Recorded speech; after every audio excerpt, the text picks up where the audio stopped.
Deus é justo. Mas fica aqui a minha indignação. Eu sou uma pessoa simples, trabalhadora. Eu sou um pai de família, pessoa simples. E é isso que a Igreja Cristã Maranata faz. Ela processa pessoas simples, pessoas que vão em busca da verdade. Então, infelizmente.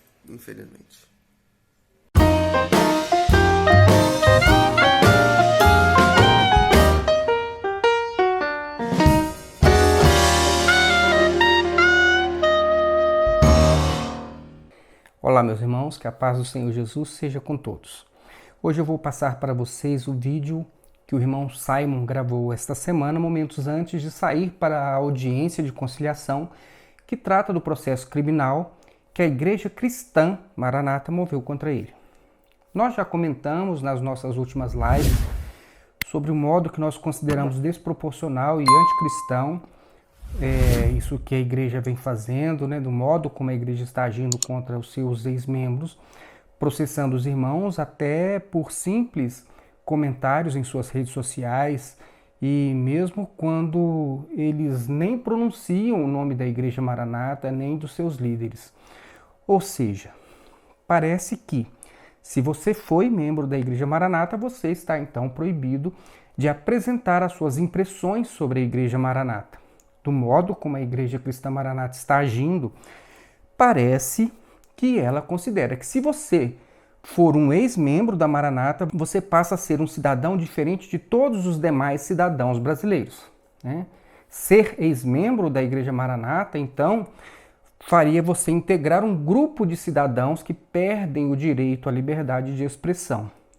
E é por isso, meus irmãos, que nós temos uma petição pronta para ser encaminhada ao Ministério Público, solicitando uma apuração sobre o possível assédio processual da Igreja Maranata contra os seus ex-membros. Nós já colhemos nessa petição quase 2.000 assinaturas, mas nós sabemos que temos condições de colher muito mais que isso. E até por isso nós estamos agora pedindo a você que ainda não assinou que nos ajude assinando também essa petição. Leia antes a peça que será encaminhada e depois assine para nos ajudar a levar essa questão adiante, ao exame do poder público. Mas, irmãos, vamos olhar para tudo isso de um modo sóbrio, com maturidade e também com um espírito cristão. Será que pelo fato da liderança da Igreja Maranata ter se envolvido em um escândalo vergonhoso de desvio de dinheiro dos dízimos da igreja, então agora todos os ex-membros eles estão proibidos de tocar neste assunto? Não podem mais falar nada? Isso deve ser esquecido, deve ser apagado da história? Por acaso Deus escondeu o pecado de Moisés? Deus escondeu o pecado de Davi? Deus escondeu o pecado de Pedro?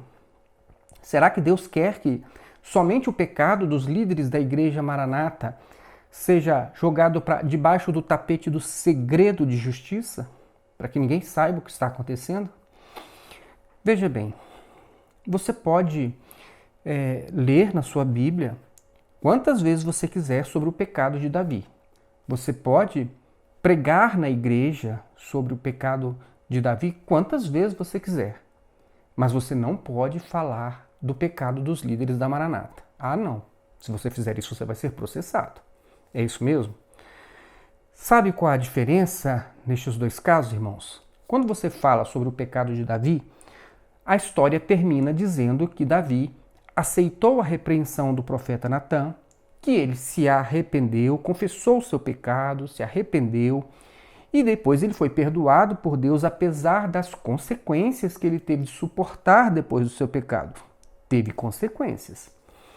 A história do pecado de Davi, então, ela termina com perdão e com a execução da justiça de Deus. Agora, como termina a história do desvio de dízimos da Igreja Maranata? Termina com arrependimento, com confissão de pecados e com o perdão? Ou termina com os líderes negando tudo, dizendo que foram inocentados, quando na verdade eles não foram, o processo ainda está em andamento? Por acaso a história da Maranata, ela termina com a aceitação da repreensão dos profetas, daqueles que anunciam a palavra de Deus e apontam para o pecado da corrupção, da soberba e da arrogância e dos fatos que estão aí aos olhos de todos? A história da Maranata ela termina com a aceitação da mensagem dos profetas, como aconteceu com Natã, ou termina com os profetas, essas pessoas que falam sobre essas questões, termina com essas pessoas sendo processadas e acusadas da prática de crimes?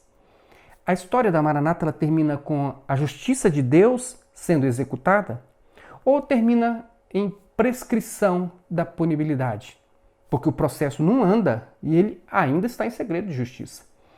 Irmãos, a Bíblia não pode ser apenas um instrumento de organização religiosa. A Bíblia ela tem de ser um manual de fé e de prática cristã. Olhem como termina, por exemplo, o Sermão do Monte. A Roseli ela gravou um vídeo chamado Casa na Rocha. Assistam para que vocês entendam como é que se firma uma casa na rocha. É muito interessante você ver isso. Como pode, irmãos, uma instituição fazer tudo ao contrário do que o Novo Testamento ensina e ainda querer ser considerada cristã?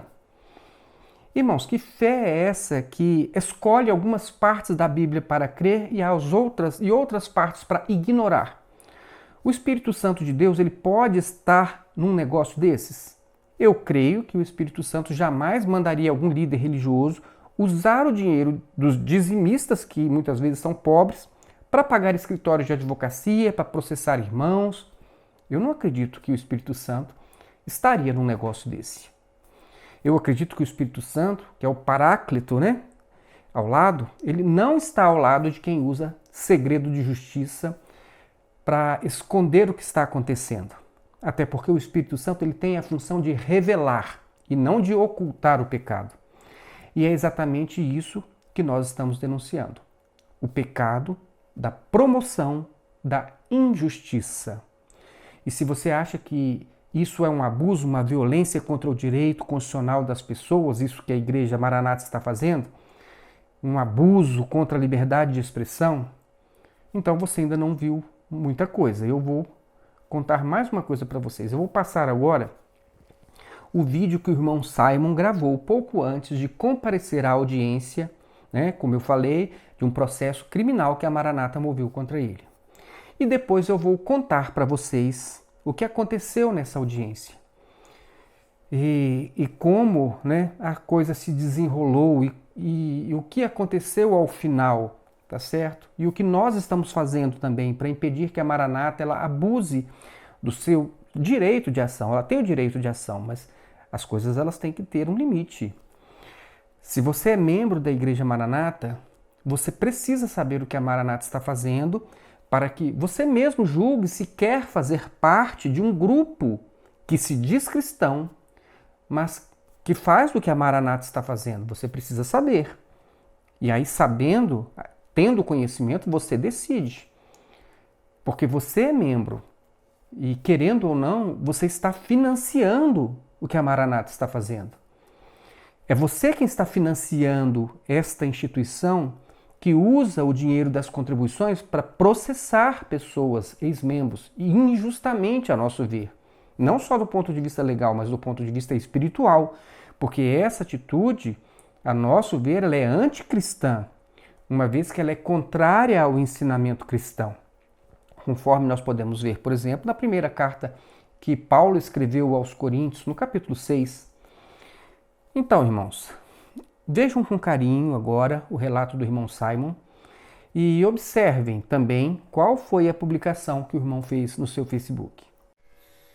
Paz, estou indo agora no fórum para me defender das acusações da Igreja Cristã Maranata, essa instituição religiosa a qual os que encabeçam o grupo, o Pastor Solon, o canal Maranata Anátema, o Antônio Jorge, o Joaquim, o Reginaldo Nogueira, nós não pretendemos acabar com essa instituição religiosa. Nós vamos em busca da verdade. A igreja Cristã Maranata processa pessoas simples, pais de família, mães, pessoas simples, que vão em busca da verdade, que expõem textos bíblicos. Eu estou sendo processado por uma fala minha, um comentário não, uma publicação minha, ao qual nem o nome da instituição eu falo. O pastor Solon, no canal Maranata Anátema, até publicou um vídeo e ele fez esse comentário, inclusive. Mas a palavra é clara quando diz que bem-aventurado é aquele que tem fome e sede de justiça. Então eu prefiro ser julgado 10 vezes, 100 vezes, 1000 vezes pelos homens do que ser julgado por Deus. Porque o homem é falho e Deus é justo. Deus é justo. Mas fica aqui a minha indignação. Eu sou uma pessoa simples, trabalhadora. Eu sou um pai de família, pessoa simples. E é isso que a Igreja Cristã Maranata faz. Ela processa pessoas simples, pessoas que vão em busca da verdade. Então, infelizmente. Agora, irmãos, respondam. Vocês viram alguma maldade no irmão Simon ou no seu comentário? O irmão Simon é um criminoso? Ele merecia estar passando por isso? Vocês acham que levar um pai de família honesto, honrado, um servo de Deus a um tribunal humano, vocês acham que isso é um ato de bondade ou um ato de maldade? Quem pratica maldade é o quê? Uma pessoa boa ou uma pessoa má? Biblicamente falando, a quem nós podemos associar a maldade? A Deus ou a Satanás? O que vocês acham? Sinceramente, vocês acham que o Simon é uma pessoa de mau caráter, um malfeitor, um homem mau, que merece ser acusado como se ele fosse um criminoso? Em qual dos dois lados dessa história você enxerga a maldade? Se você ainda não conseguiu perceber a maldade que está neste negócio, nessa história, eu vou dizer agora o que aconteceu nessa audiência. Quando o irmão Simon chegou na audiência, adivinhe quem estava como conciliadora nessa audiência? A filha de um pastor da Igreja Maranata. Isso mesmo que vocês ouviram. A audiência ela estava, então, sendo conduzida, ela tinha uma conciliadora, que era uma jovem estagiária, que é membro da Igreja Maranata e filha de um pastor da Maranata. Mas não é só isso. A Maranata ela mandou 2 advogados para impressionar ou pressionar o Simon. É isso mesmo que vocês ouviram. 2 advogados. Será que esses 2 advogados eles são voluntários da obra? Ou será que a Igreja Maranata tem de pagar pelo serviço de 2 advogados? Nesse caso do Simon, não bastava um advogado para resolver essa questão?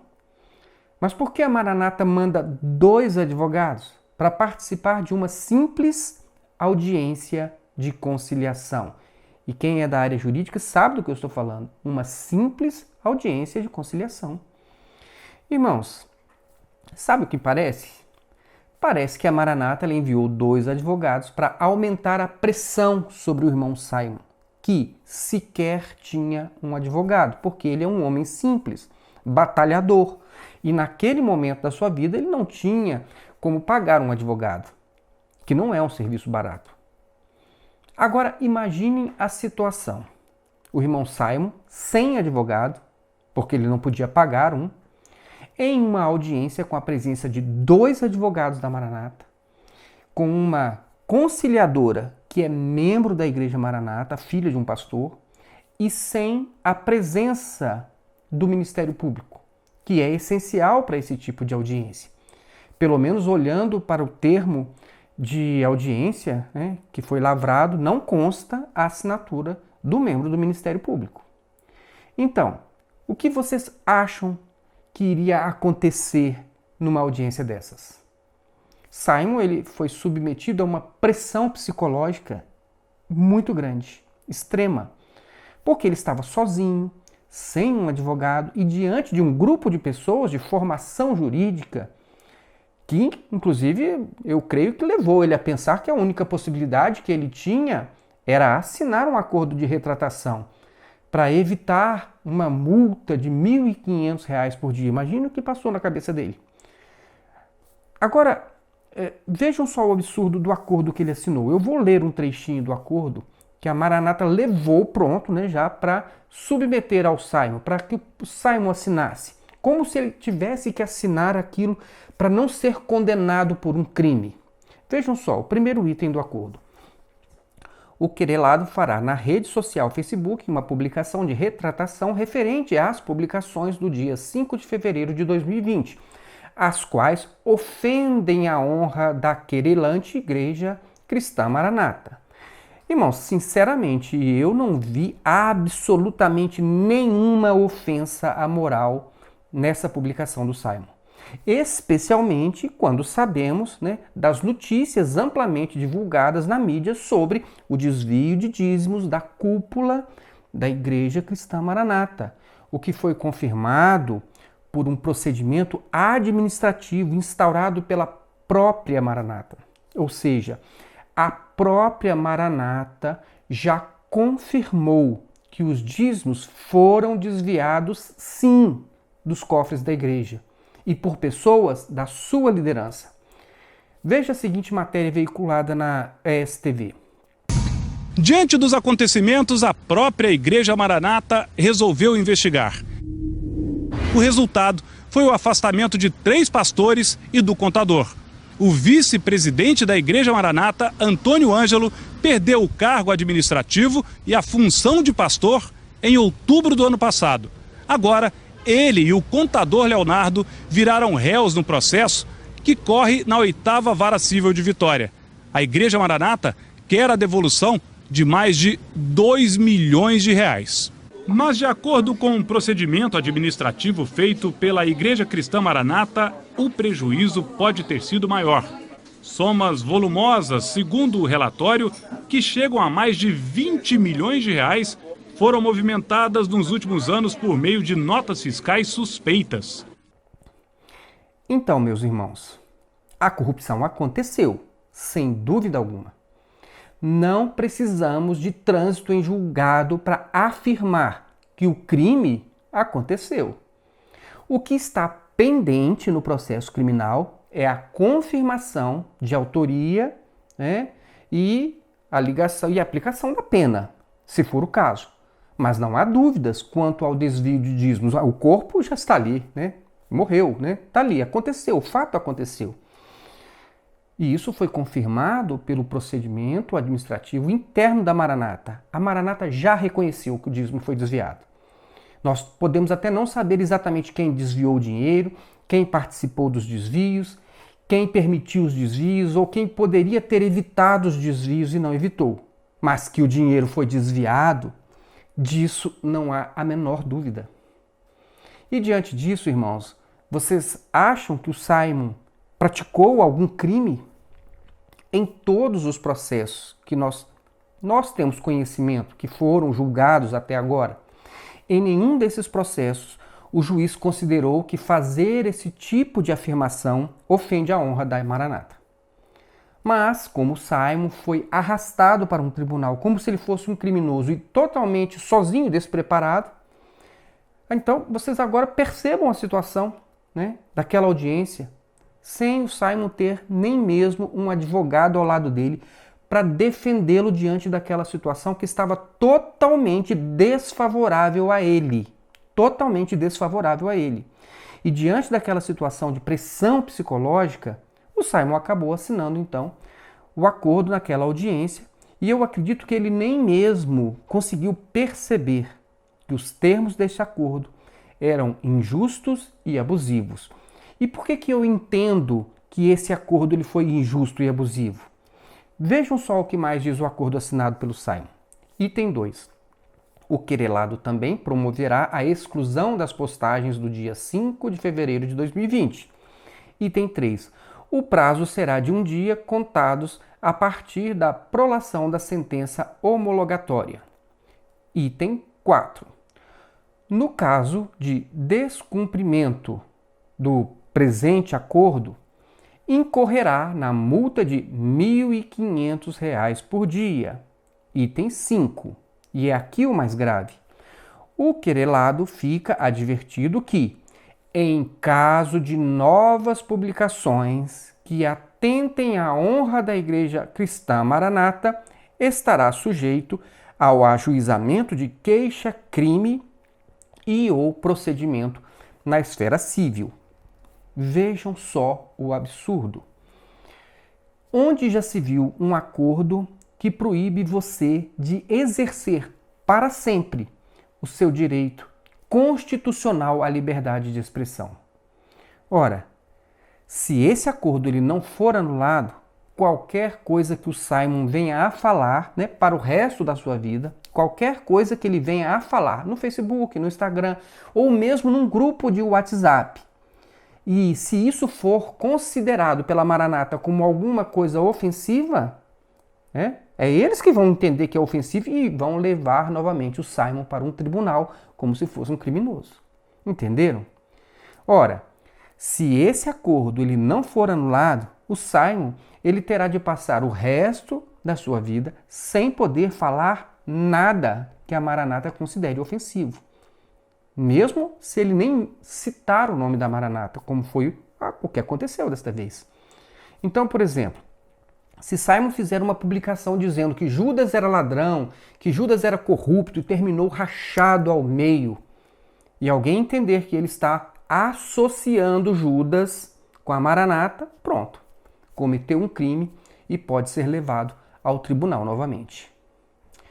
Percebam, irmãos, foi por isso que quando Simon voltou para casa e compartilhou conosco o que aconteceu nessa audiência, nós imediatamente repudiamos essa situação. Então conversamos com um, conversamos com o outro, nós ouvimos o parecer do Dr. Jaime, do Dr. João Roberto, ouvimos o Joaquim e ouvimos também o próprio Simon e concluímos que esse acordo ele deve ser anulado por vício insanável, tanto de forma como de conteúdo. Então, no mesmo dia, o Dr. João Roberto saiu de Vila Velha e foi até o Fórum de Marataízes para dar entrada em um pedido de anulação desse acordo. A meu ver, essa audiência, diante das falhas que eu citei, ela deve ser considerada inexistente ou, na melhor das hipóteses, ela é nula de pleno direito, pois ela está eivada de vícios insanáveis. Do ponto de vista legal, eu entendo que esse caso do Simon, ele exigiria a declaração de suspeição por parte da estagiária que atuou como conciliadora nessa audiência.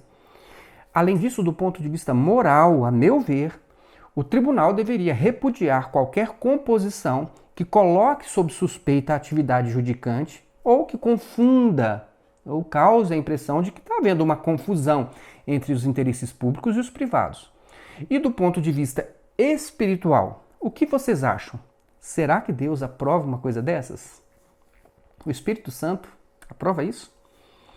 Bom, irmãos, para que vocês não fiquem apenas com as minhas impressões, eu vou marcar um dia para que o Dr. Jaime e o Dr. João Roberto eles participem de uma live comigo, também com o Joaquim, para que vocês conheçam então a opinião de quem é advogado e atua na advocacia. Pessoalmente, eu acredito que este caso ele deveria ser, inclusive, encaminhado à corregedoria do tribunal, mas é só a minha opinião, nós vamos ouvir quem realmente são os operadores do direito que estão conosco, ok? Mas seja como for, é importante que a Igreja Maranata e seus membros saibam que nós estamos acompanhando tudo, para evitar que haja abusos. E essa é uma importante função da associação que está sendo criada e que o irmão Joaquim vai oportunamente trazer mais informações sobre o modo como a associação ela já está atuando, já está funcionando, e como foi neste caso do Simon, em que foi a associação que cobriu, inclusive, as despesas do Dr. João Roberto para assumir esta causa do Simon.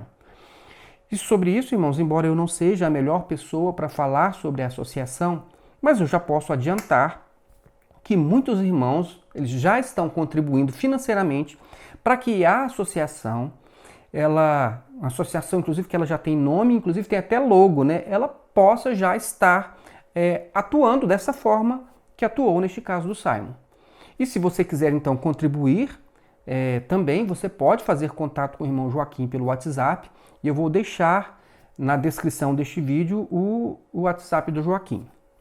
Mas enfim, diante de tudo isso, ontem, inclusive, eu recebi um áudio da irmã Ariana, que é a esposa do irmão Simon. E ela comentava comigo toda essa situação, né? E eu louvo a Deus pela vida deste casal que está enfrentando esta batalha juntos. Porque eu bem sei como é importante a união do casal diante das batalhas da vida, de um modo geral. Eu digo isso porque em toda a minha vida eu nunca entrei em nenhuma batalha sozinho. Ninguém bate em mim sem bater na Roseli. Ninguém bate na Roseli sem bater em mim. Tá certo? Isso por quê? Porque nós somos uma só carne. Nós somos cordão de 3 dobras. E cordão de 3 dobras não arrebenta facilmente. Inclusive, quando nós nos desligamos da Maranata, fizemos isso juntos. Foi uma decisão conjunta. Tá certo? E desde então sempre trabalhamos juntos. E eu agradeço a Deus por ter uma mulher forte e corajosa ao meu lado. No dia que eu recebi a citação do primeiro processo que a Maranata moveu contra mim, em vez da Roseli ficar com medo e pedir para eu parar de fazer vídeos, ela fez o contrário. Ela disse: o quê? Agora eles vão ter que me processar também. E ela começou a gravar vídeos do canal no canal e até hoje ela continua gravando. O cordão de 3 dobras não arrebenta facilmente. E para encerrar, meus irmãos, se você está encolhido dentro de uma caverna como Elias estava depois de sofrer com a perseguição de Jezabel e do rei Acabe, saiba que o Senhor ele está chamando você para fora. Deus mandou Elias sair da caverna para encontrá-lo do lado de fora. O Senhor disse a Elias que ele iria passar, mas do lado de fora e não do lado de dentro da caverna. Só que do lado de fora, as forças da natureza elas se apresentaram com muito assombro. Primeiro foi um forte vento, depois foi um terremoto, depois um incêndio, fogo. Mas depois disso veio um murmúrio e uma brisa suave. E Deus falou com Elias. E a primeira coisa que Deus falou com Elias foi: o que você está fazendo aí, Elias? Acuado?